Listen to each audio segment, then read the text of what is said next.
क्या माफिया अतीक के लिए सीएम योगी भी होंगे मौन? पीएम मोदी ने रखा मौन तो उठने लगे सवाल। माफियाओं की मौत पर संसद के मौन होने पर क्या कहेंगे आप? क्या ये व्यवस्था भी बदलनी होगी? जब दोषी नेता चुनाव नहीं लड़ सकता, जनता के बीच नहीं जा सकता, तो माफिया के लिए मौन क्यों?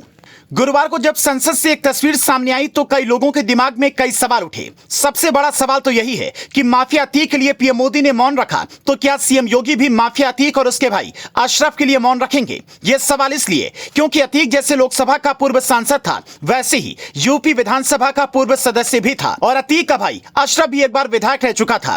कुछ समय पहले जब यूपी विधानसभा अध्यक्ष सतीश महाना से यह सवाल किसी पत्रकार ने पूछा, तब उन्होंने कहा था, फिलहाल कोई विधानसभा सत्र तो है नहीं, देखना यह होगा कि लोकसभा इस पर क्या फैसला लेती है, उसके हिसाब से ही हम भी आगे का फैसला लेंगे। अब चूंकि लोकसभा अध्यक्ष ओम बिरला ने शुक्रवार को मानसून सत्र की शुरुआत होते ही दिवंगत सांसदों के लिए 2 मिनट का मौन रखवाया, तो अब यूपी विधानसभा के अगले सत्र में भी ऐसा ही हो सकता है। पर सवाल यह है कि क्या यह परंपरा नहीं बदली जा सकती? मोदी सरकार ने संसद से जुड़ी कई परंपराओं को अब तक बदला है, जैसे साल 2017 से ही रेल बजट और आम बजट को एक साथ पेश करवाना, आम बजट की तारीख 28 और 29 फरवरी की बजाय 1 फरवरी को कर देना, बजट को लाल ब्रीफकेस की बजाय लाल कपड़े और लाल टैबलेट में लाना, नए संसद भवन का निर्माण करवाना, साउथ का सेंगोल स्थापित करवाना। ऐसे ही कई बदलाव मोदी सरकार ने भी किए हैं। चूंकि लोकसभा की सारी शक्तियां लोकसभा अध्यक्ष के पास होती हैं, तो क्या उनसे चर्चा कर इस तरह के नियम नहीं बदले जा सकते? यह सवाल हमारा नहीं बल्कि उन लोगों का है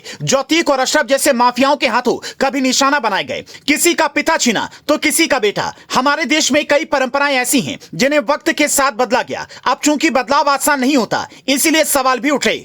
साल 1990 और 96 के बीच जब देश के 14वें मुख्य चुनाव आयुक्त टीएन शेषन ने कई चुनाव बदलाव किए तो खूब बवाल मचा।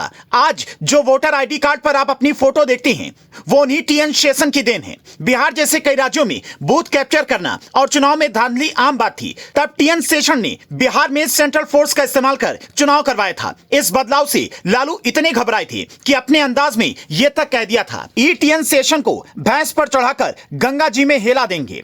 पर टीएन शेषन कहां बदलने वाले थे? उन्होंने बदलाव किया। आज जो लोग बदलाव का विरोध करते हैं, पीएम मोदी की ओर से किए जा रहे अच्छे कामों के भी खिलाफ हैं, उन्हें यह सोचना होगा कि बदलाव अगर समाज के हित में है तो फिर उसे करना चाहिए। सुप्रीम कोर्ट भी कहता है कि हम राजनीति का अपराधीकरण होने से रोकना चाहते हैं, मतलब सियासत में अपराधी नेता ना आए, ऐसा नियम हो। अभी भी किसी नेता को अगर 2 साल या उससे ज्यादा की सजा होती है तो अगले 6 साल के लिए चुनाव लड़ने पर रोक लग जाती है। यह नियम भी जब आया था तो खूब हंगामा मचा था, पर राहुल गांधी इस नियम के तहत ही संसद से अयोग्य हो चुके हैं। तो सवाल है कि ऐसी परंपराओं पर क्या रोक नहीं लगाई जा सकती? क्या आप भी ऐसा चाहते हैं कि ऐसी चीजों पर रोक लगे? तो हमें कमेंट कर बताएं और इस रिपोर्ट को इतना शेयर करें कि लोग सच्चाई समझ सकें।